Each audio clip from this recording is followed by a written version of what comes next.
unless they're out there trying to flip somebody, that'd all be a surprise at this point. But seems like this is the class that Oklahoma is going to be bringing to Norman next year. We'll discuss more of that coming up next here on Locked On Sooners.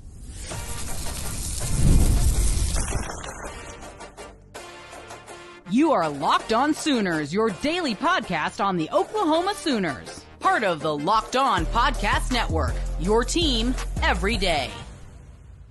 Again, thanks for making Locked On Sooners your first listen every single day. Shout out to all the everydayers out there. Tune in and subscribe to the show wherever you get your podcast. Let's start with the flip of Jett Niu from Oklahoma State. Now, Oklahoma State had coordinator turnover as well. They got rid of their offensive and defensive coordinators. I think they're not moving on the right guy, but anyway, yeah, that's for Locked On Pokes. Make sure you go check out Locked On Oklahoma State, part of the Locked On Podcast Network, your team every day, if you want to see their reaction to all the things that are going on with the things in Stillwater. But Jett Niu flips to Oklahoma. I like the kid. I think he's got potential. I think he's a guy that with some good upside, very productive out there in Utah. He's an accurate passer. He gets rid of the ball quickly. He moves the ball well, and he runs well. Yeah, he does. We talked about him last show when we were kind of looking at him and potentially doing the flip, and Oklahoma ended up getting him flip. I like that he's good with launching it. It looks like he gets comfortable in the pocket and he throws it. Mechanics aren't perfect, but he will launch it. And honestly, it doesn't really matter as long as you're getting the ball where you need it to be.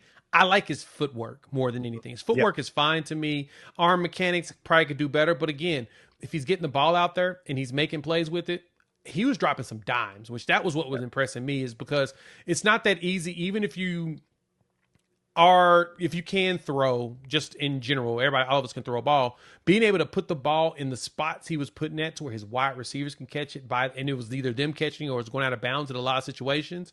Watching him throwing from one hash to the other across the field, and it was going deep, I was pretty impressed with his capabilities. Now, granted, he's 2025, and there's nothing against him, but you bring in a transfer quarterback. You got Michael Hawkins. If Michael Hawkins doesn't win it, the transfer plays for a year. Hawkins is most likely going to follow behind him. Then you got Jaden O'Neal sniffing in the back. There's a possibility the 25 quarterback's going to have some work, but that doesn't mean he's not going to go out there and compete, because it's obvious they told him, yeah, we'll give you the opportunity if you want to. So Jett Niu said, give me that. I'm going to go ahead and try and take it. And John, if he ends up like you said, Sam Bradford, it's going to be a great story to tell. End up like Sam Bradford. I said if he does, you said he reminds you of Sam. Yeah. But if he does end up like Sam Bradford, it'd be a fantastic story, because you're right. Think about it this way. Sam Bradford was a 3-star quarterback that no one was really going after. A lot of smaller schools wanted him. Mm-hmm. So when Sam Bradford came in, the thoughts was not that he was going to get it. Who was the quarterback at that time? Was that the Rhett Bomar? That was after Rhett Bomar. I'm trying to think. Who was the quarterback? Well, that was the highly touted quarterback at the time. It was Rhett. Was it Rhett? Yeah. Because that was 05 with Rhett and Michael and Paul Thompson. Yeah. We were quarterbacks back then. So, yeah, I mean, thought it was going to, that's what you expected. You never know. I think this year has proven all of our plans, the best laid plans of mice and men get laid to waste. And the quarterback situation at Oklahoma is one thing 1 minute, and it could be another thing down the road, just based on how things pan out with competition. And I don't think anybody expected, if we asked him a year ago, nobody expected that Jackson Arnold would be entering the transfer portal after one season at Oklahoma. Right. Nobody would have projected that. Nobody would have predicted that. So there's no telling what could happen. Is this kid going to, be Caleb Williams? I don't think so, but he's got enough talent in the right offensive system that he could potentially be a game player for you. Exactly. So let's talk about Cortez Mills, flipped to Nebraska. After On Threes, Steve Wiltfong and Chad Simmons issued prediction flips for him over the weekend, it looked like that was going to be the direction. And then Cortez Mills throws up a little misdirection on his Instagram earlier this week, maybe leading many to believe that he might stick around. And then on signing day, pulls the old merchandise swap, as he says he's going to go to Oklahoma, puts on the gear, and then takes it all off and says, nope, going to Nebraska. Yeah, I was a little bit surprised, I'm going to be honest. When he posted that on IG, I was like, oh, okay, he's done. He's going to go ahead and go to Oklahoma. Feels like yeah, I'm going to go ahead and do that. And then he did the misdirection. I'm like, dang, he did go ahead and flip. A little bit, no lie, surprised. Yeah. Didn't expect that. Didn't have that on my bingo card. Even though all the signs pointed to him leaving. Like all the signs were there. I did not honestly expect that, but hey, more power to him. Good luck. He should do well. Nebraska could definitely use some wide receivers for Dylan Raiola, and he's got talent to where he can play day one. So yeah, I totally see it. And that leaves Oklahoma with Elijah Thomas, big time prospect out of Chakota, Emmanuel Choice out of Lancaster, Texas, a legitimately big wide receiver. He's 6'5". And is that it? I mean, Grayson Harris decommits. Marcus Harris decommits, goes to Washington. You look at Trine Washington, who they're projecting as a tight end. I think you could probably use him in the wide receiver room as some depth right now. Could. If you needed because, it, yes. Because he's not quite tight end size just yet. You know, let him work with the wide receivers as he's building his size up. If you're still planning to make him a tight end, he's going to need to put on maybe 20 pounds based on the measurements we still have. Maybe he's bigger now. I don't know. But based on the measurements we have, he might have to get bigger. Michael Fusi, no drama, low drama signing, made Texas fans mad because he put together a signing ceremony and just said, I'm going to Oklahoma. Yeah. Honestly, he didn't even say that. That's the funny thing is I was watching the live stream. Shout out to Colin Kennedy over there at Sooners Illustrated. He was there and they had the table set up for all the kids that go to Louisville that were all signing to different schools. Had one from like University of Arkansas Pine Bluff.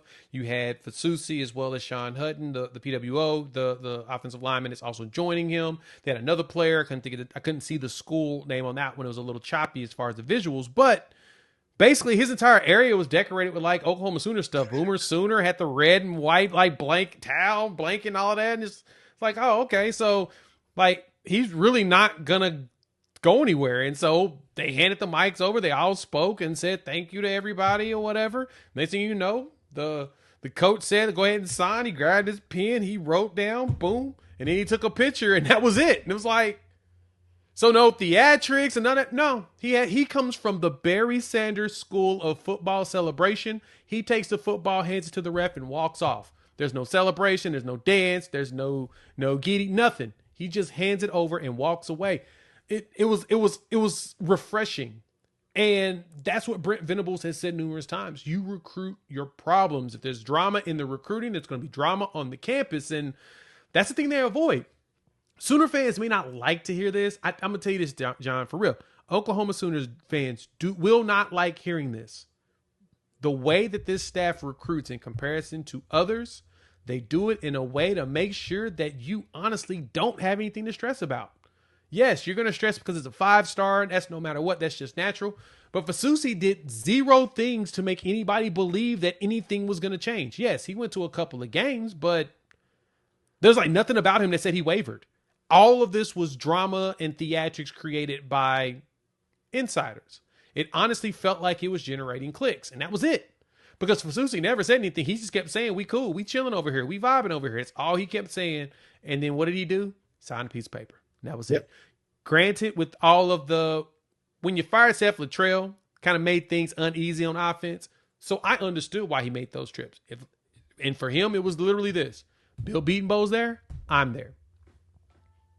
That's it. Now we hire offensive coordinator. We let him know, hey, Bill Beatonbow ain't going nowhere. He's like, okay, we good. We're good. Good to go. Anything else that really stood out to you from the early signing period? I love the fact that we got the flip. We may have lost the flip, and it's fine. But the big thing, too, that Sooner fans need to understand is our class was small. 18 with 2 PWOs for roughly 20 people total.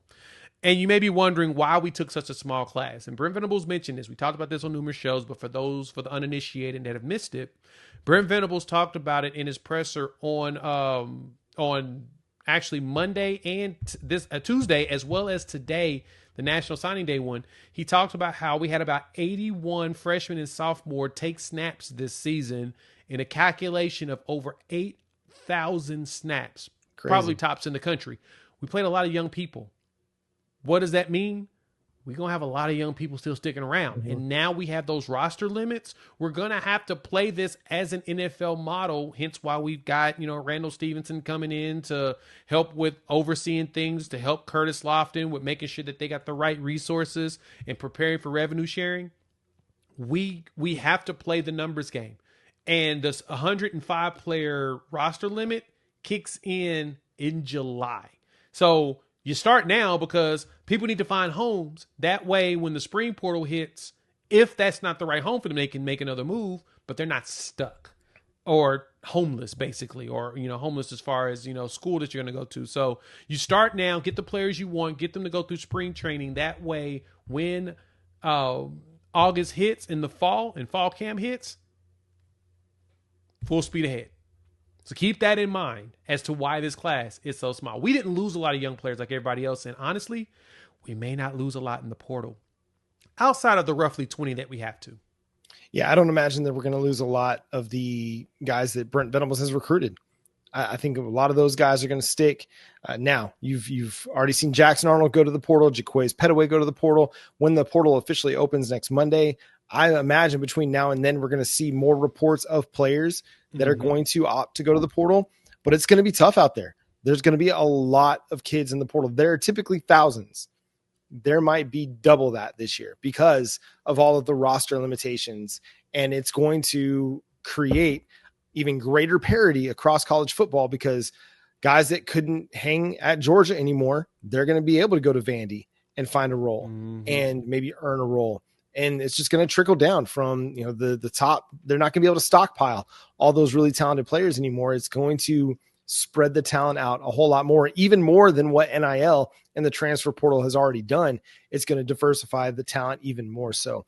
And that's going to do it for today's episode of Locked On Sooners. Thanks so much for tuning in, being a part of the show. Subscribe to the show wherever you get your podcasts. We're free and available on all podcast platforms. So hit that subscribe button and that notification bell over on YouTube to let you know when new episodes drop. Follow Jay at Unfair Sports. Check out his channel, Unfair Sports, over on YouTube. Follow me at John9Williams. You can read my work covering the Sooners over at SoonersWire.com. But until next time, he's Jay Smith. I'm John Williams. We'll catch you then. Boomer.